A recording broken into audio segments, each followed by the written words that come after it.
Brown Junction, the fashion haven featuring an extensive range of men's, women's, and wedding special, lehenga, लाचा, evening gown, western wedding wear, sherwani, Indo-Western, 3-piece, 2-piece suit, जूती, दुपट्टा, shoes, toy, kurta पाजामा, कोटी and Modi jacket. You are welcome Brown Junction, men's, women's wedding, exclusive and luxury showroom near HDFC Bank, Gondia Road, Balaghat.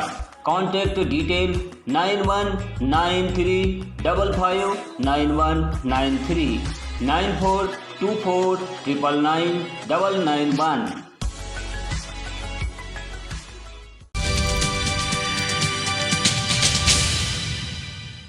बाघ के कुनबे की जो तस्वीरें सामने आई है वह कान्हा टाइगर रिजर्व की है। तस्वीरों में एक या दो बाघ नहीं बल्कि बाघ का पूरा परिवार एक साथ नजर आ रहा है। तस्वीरों में बाघ है, बाघिन है और उसके शावक भी है।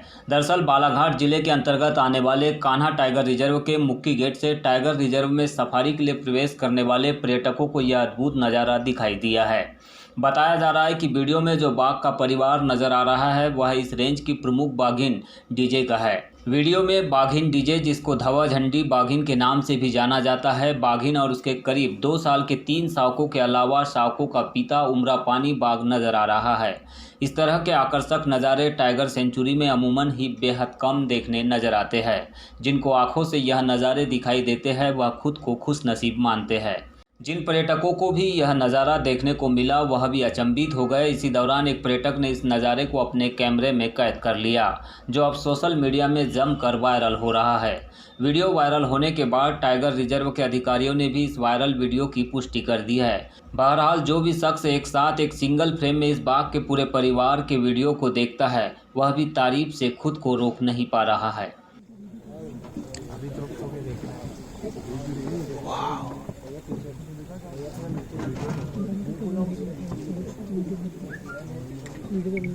बच्चे कितने बड़े हैं? ये 22 महीने के हो गए शायद।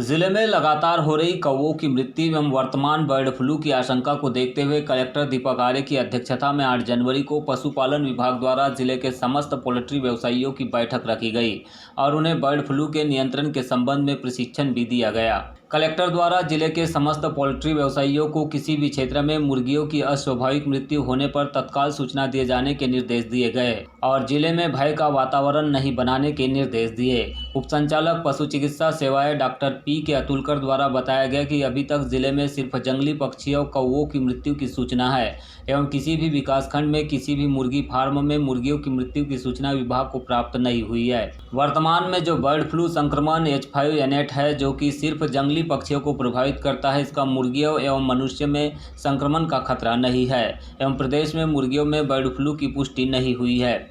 बैठक में पोल्ट्री व्यवसायियों को विभिन्न विभागीय विषय विशेषज्ञों द्वारा बर्ड फ्लू से संबंधित बायोसिक्योरिटी एवं एडवाइजरी संबंधित तकनीक की जानकारी भी दी गई। और सभी से अनुरोध किया गया है सभी कि अपने पोल्ट्री फार्म में या बैकयार्ड पोल्ट्री में या किसी भी अप्राकृतिक कारण से पक्षियों में मृत्यु की सूचना प्राप्त होती है उन्हें, तो वो तत्काल इन कंट्रोल रूम में सूचित करें ताकि हम वहाँ पे जा कर के उसका परीक्षण कर सकें और तथा उसके सैंपल कलेक्ट करके उच्च DI लैब भोपाल को प्रेषित कर देंगे।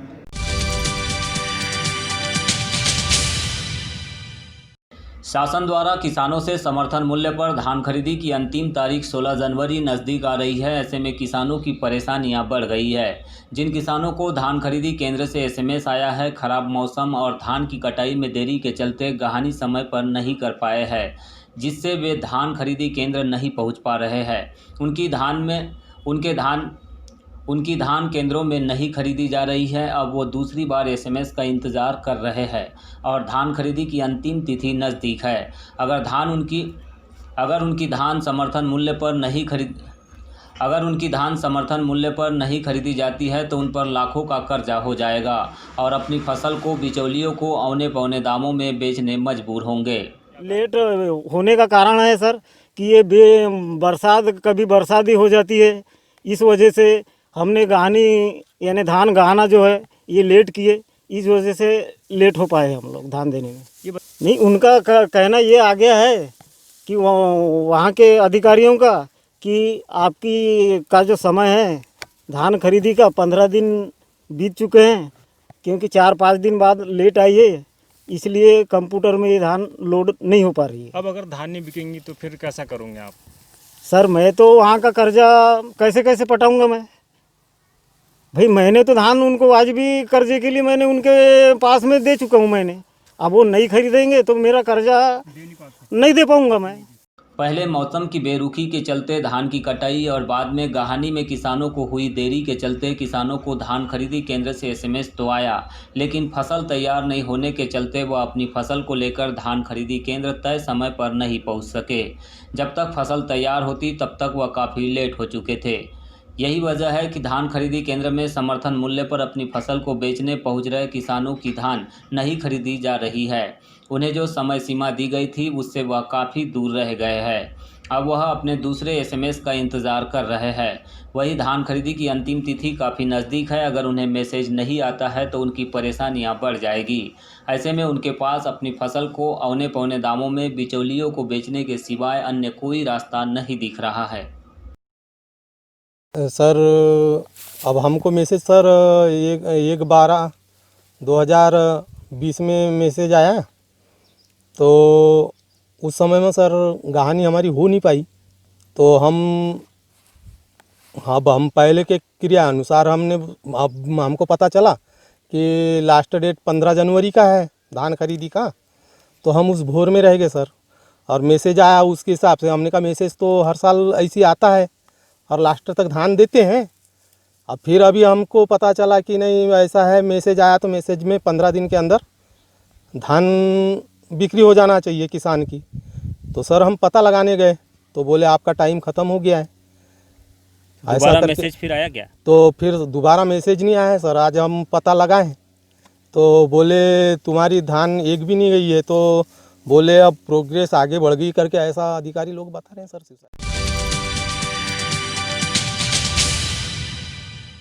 अपर कलेक्टर फेंक नोबले ने आज 9 जनवरी को कटंगी तहसील के अंतर्गत ग्राम साउंगी, बनेरा, सिरपुर, अतरी, भजियापार, आगरवाड़ा एवं कटंगी का निरीक्षण कर वहां की व्यवस्थाओं को देखा। इस दौरान खरीदी केंद्र पर आए किसानों से चर्चा भी की और कहा कि सभी पंजीकृत किसानों का धान खरीदा जाएगा।